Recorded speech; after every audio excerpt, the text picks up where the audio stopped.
Hey everybody, hope you all are doing well and welcome back to Michael's Matters. And I, of course, as per usual, am Michael.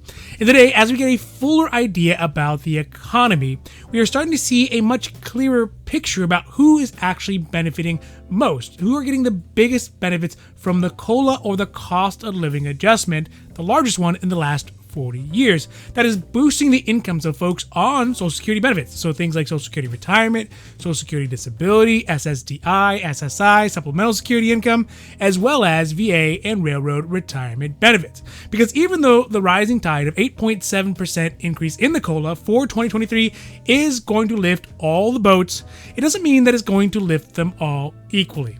So today, I want to share with you some interesting information from around the country as to which communities of seniors and retirees in the U.S. are actually benefiting most and least from the forthcoming COLA increase for 2023.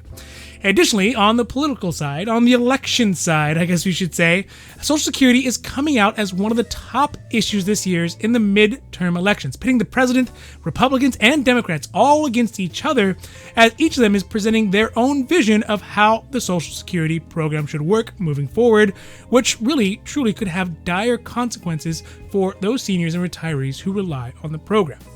Now, this is Michael's Matters, and before we get to it, if you like these videos, if you find them interesting, if you find them helpful, or hey, if you even find them useful, please don't forget to like and subscribe. And that way you can get updates when my newest and most informative videos get put up. All right, now let's get down to it. So it is no big secret that in 2023, seniors, retirees, and people on Social Security benefits will, across the board, see one of the biggest increases in their cost of living adjustment in living history. Unless, of course, you're 100 years old. And if you are, my hat's off to you. But the reality about how the COLA increase helps communities is a lot more nuanced than what we're seeing on the headlines in the news reports. Ultimately, inflation is a local issue, and it changes from place to place. Even when the Bureau of Labor Statistics, that's the BLS, releases information and numbers every month to show what the inflation rate is, so previously it was 8.5 or 8.7 right now, or even higher throughout the year. But these are all averages from around the country. And when we look at specific localities, it's apparent that on the ground floor, where all of us actually live, inflation is hitting some harder than others. The cost of things like gas and housing and food and medication are all increasing, but again, not equally.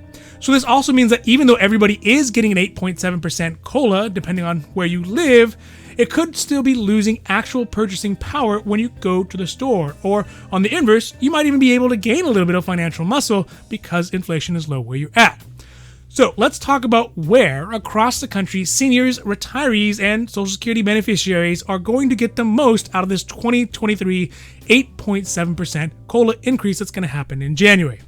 So looking at the BLS data that comes out every month, they actually do break it down to local levels. So we can see that in those areas that have the lowest inflation rates, it means that those COLA's increases will be felt the most. While in places that have inflation rates that can be higher than the national average, well, they're going to feel those increases even less, or in some cases, even see a reverse in their purchasing power.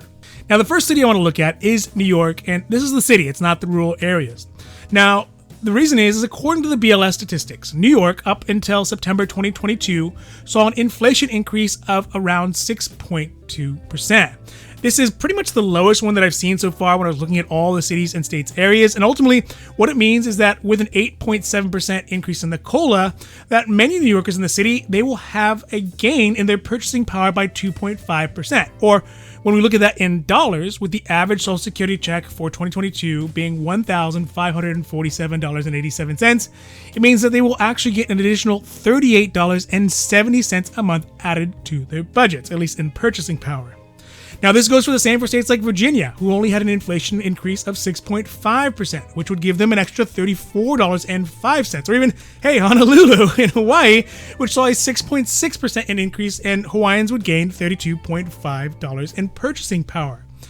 Cities like here in Los Angeles, they had an increase of 8.1% in inflation, which is getting pretty close to that 8.7%, and thus eating up a majority of the purchasing power increase that they actually got, but it still leaves them at $9.29 in increase in purchasing power, which, it's not nothing, right? But interestingly enough, the centerline, those folks who saw inflation right on the money, so their local economy had an inflation rate of 8.7%, right along with the COLA, which was also 8.7%, is in the South. Specifically in this case, when we look at Kentucky, we can see that they had an exact same COLA increase as the inflation, so they basically get a $0 increase. So they keep up with their purchasing power. So they don't gain or they don't lose. Now, I usually say that nobody is ever average, right? Because when we look at averages, it doesn't actually represent anybody. It's just kind of everybody put together. But in this case, you know what, Kentucky? You actually are the average. Good job, Kentucky, I guess. Now, on the inverse, there are states that would count as losers in this situation. The reason being is that they are in places in the country where their inflation rate is actually getting higher than what the Social Security COLA for 2023 increase was. This means that they are losing financial ground against how much the cost of everything around them is actually costing.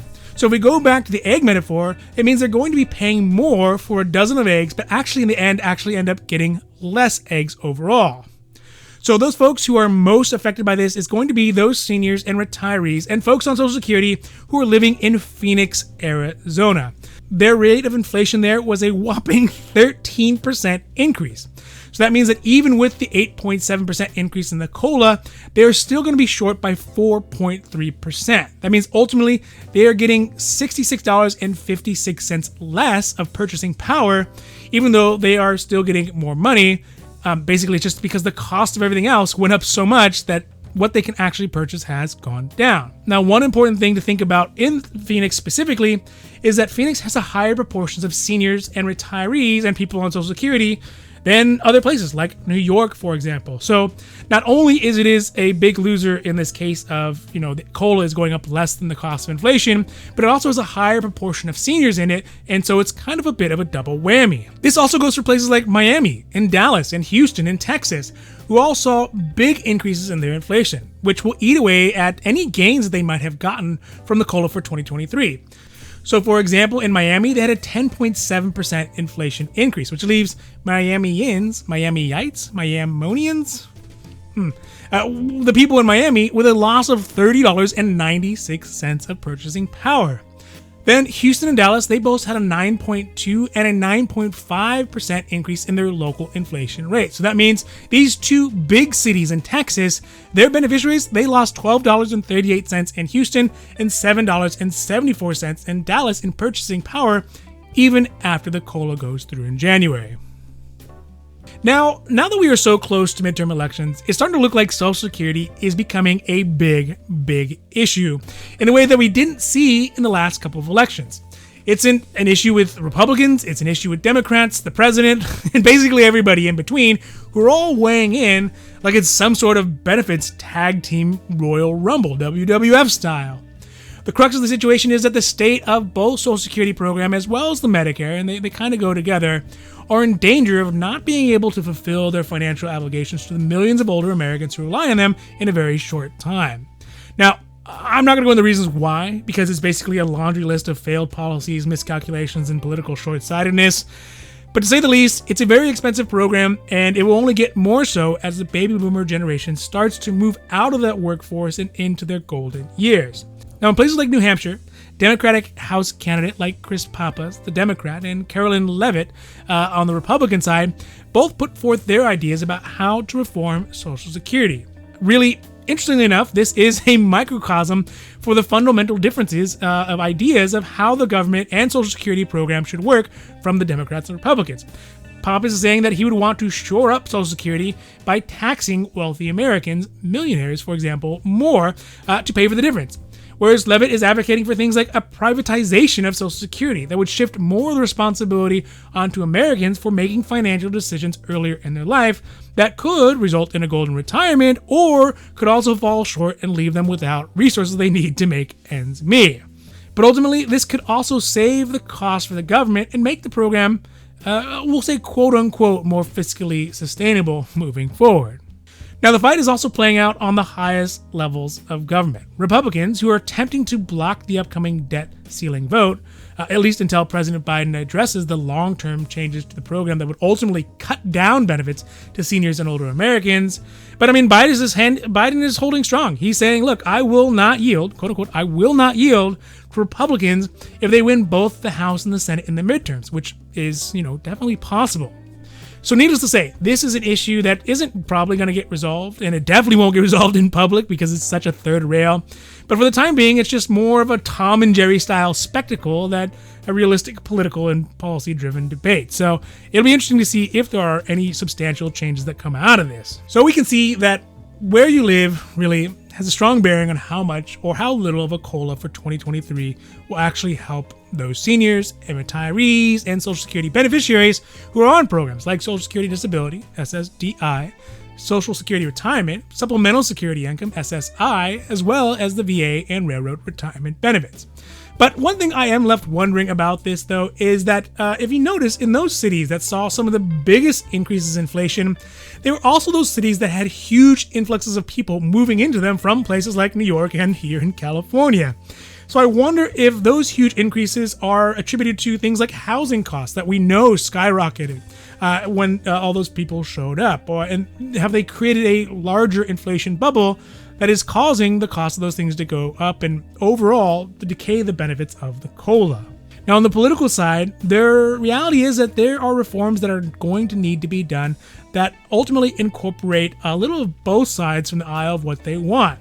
There are changes that will have to be made that mean the government can correctly recalibrate the Social Security program to ensure that its existence for the future generations still is there, right? Because folks in my generation, I don't think that we can rely on it. But also, whatever changes they make, they can't just pull the rug out from under folks who are already knee-deep in the program. It'd be like rowing a bathtub out in the middle of the lake and then pulling the plug and expecting them to figure out how to swim to shore without getting wet. And ultimately, that's just not right. All right, so that's it for today, and I hope that you liked these videos or maybe found them interesting or helpful or at least useful. And if you did, please don't forget to like and subscribe. That way you can get updates when my newest and most informative videos come out. Now, for Michael's Matters, I am Michael, hoping that you take care of yourself, take care of others, and have a happy, healthy